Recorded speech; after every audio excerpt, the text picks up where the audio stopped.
Hello hi. ఇవాళ జీడావకాయ పెడతామండి. 2 కాయలు మామిడికాయలు శుభ్రంగా నీట్గా కడిగేసుకొని పొడిగుడ్డెట్టు తీసేసుకొని చక్కగా ఇలా కోసుకోవాలి.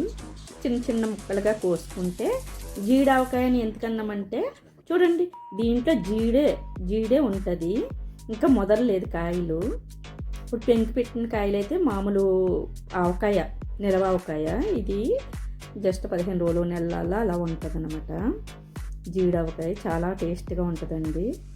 చూడండి, ఇలా చిన్న చిన్న ముక్కలు కట్ చేసుకొని చక్కగా. ఇప్పుడు ఇదైతే చిన్న లైట్గా పెంకి పెట్టింది కోసాము. ఆయిల్ చూడండి, నువ్వుల నూనె వేసుకొని ఒక గిన్నెలో చక్కగా ఈ మనం పులుసుకుని వేసుకోవాలి. ముక్కలు ఒక బౌల్ తీసుకొని మనం పులుసుకొని ఎన్ని అవుతున్నాయో చూసుకోవాలి. చూడండి, ఈ గిన్నె మెజర్మెంట్ తీస్తాము. చూడండి, ఇది ఒకటి,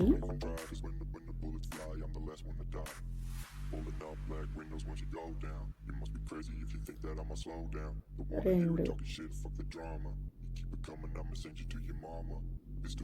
చూడండి తలగొట్టు 3, చూడండి కొంచెం తగ్గాయి, 3 వచ్చాయి.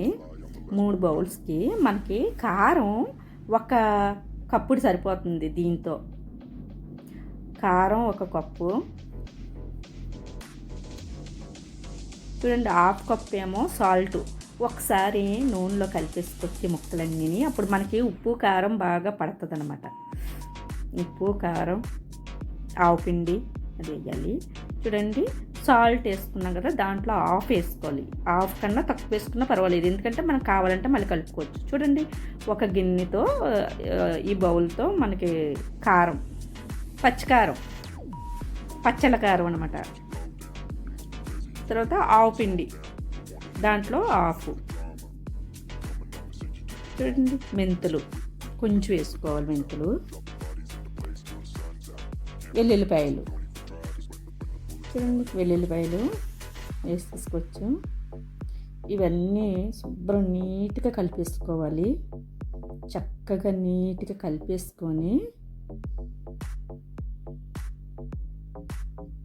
మనం ఒక 3 రోజులు ఉంచితే, ఇలాగా కలిపేసుకొని మూత పెట్టేసి ఒక 3 రోజులు ఉంచితే బాగా ఊరుతుంది, చాలా టేస్ట్గా ఉంటుంది. అప్పుడు మనం ఆయిల్ వేసుకొని బాగా కలుపుకొని మనం తినొచ్చు. చూడండి, ఇలా కలిపేస్తాం కదా, ఇలా కలిపేసిన తర్వాత మనం మూత పెట్టేసుకోవచ్చు.